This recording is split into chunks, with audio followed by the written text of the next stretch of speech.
Michelle Castillo, a 43-year-old mother of 5, found hanging in a basement shower, apparently having taken her own life.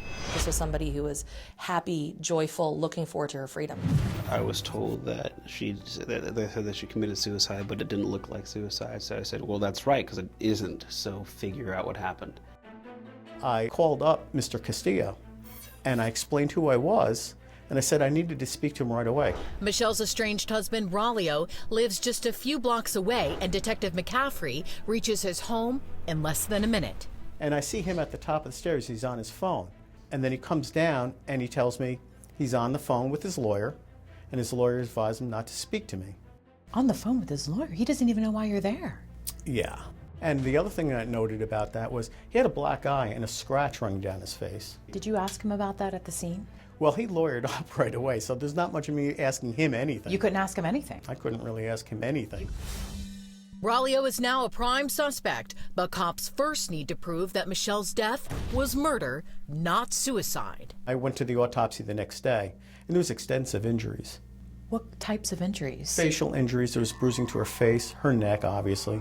But one of the most telling injuries I saw, her shins, both her legs, badly bruised. That was indicative of somebody thrashing around and kicking. You believe that she was in some sort of altercation prior to her death? It was looking that way. Prosecutor Nicole Whitman shares Detective McCaffrey's suspicion. As soon as I walked in, I could tell this wasn't the home of a mother who would have killed herself. I could see that her life was very similar to mine. She was a mother of children, and they were obviously the central focus of her life. So it struck me almost immediately that this doesn't seem like somebody who would voluntarily leave her children alone.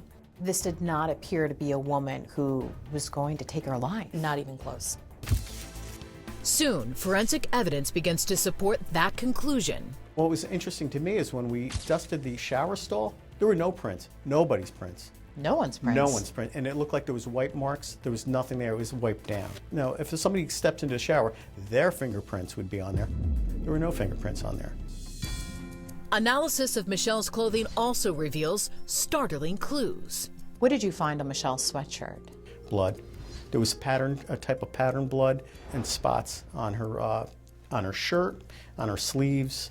Interviews with Michelle's kids raise major questions too. One of the children had noted his attention to detail was pretty amazing for someone that young.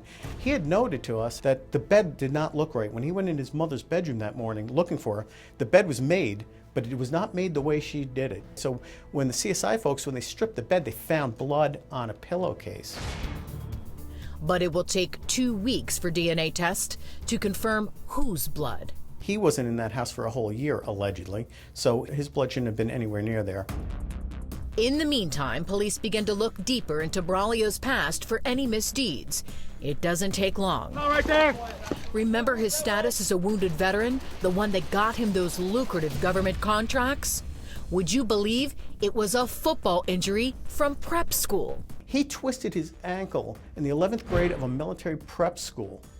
He was never in the service. Then he went on to play 4 years of college ball and then went on with his life.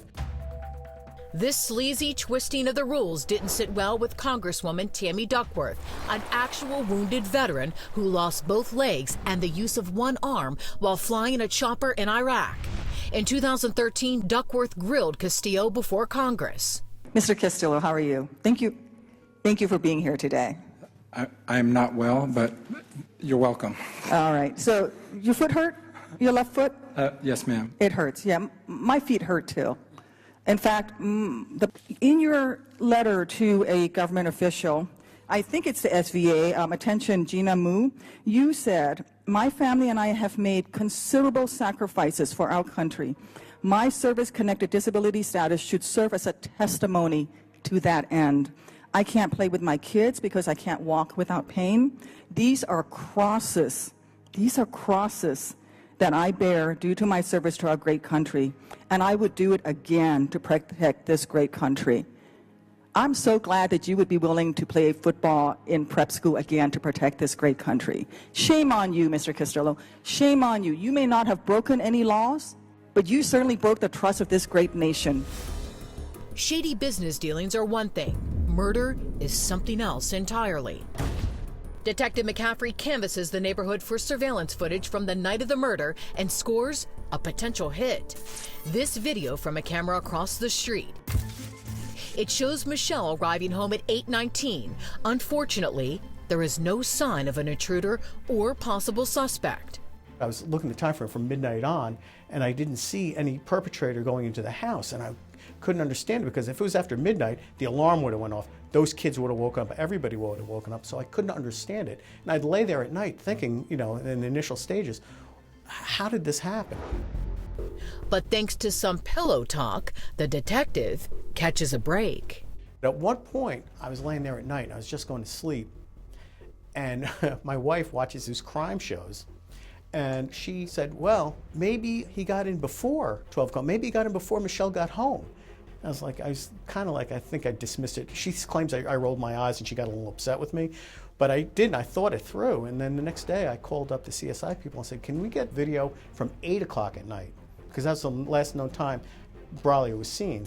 And at 8:09, I see a figure that looks suspiciously like him. I couldn't identify him 100%, running down the street at 8:09 and enter that house. Then at 8:19, I see the mother and the children go into the house. And then at 12:31, I see a figure run out of the house when we reviewed it. McCaffrey thinks he's got his man, but he's about to be dealt a shocking blow that could destroy the entire case. Coming up, DNA results reveal all new details, and the bombshell testimony from a heartbreaking witness will blow this case wide open. Is Braulio the man on the video? Investigators can't be sure yet. They need more.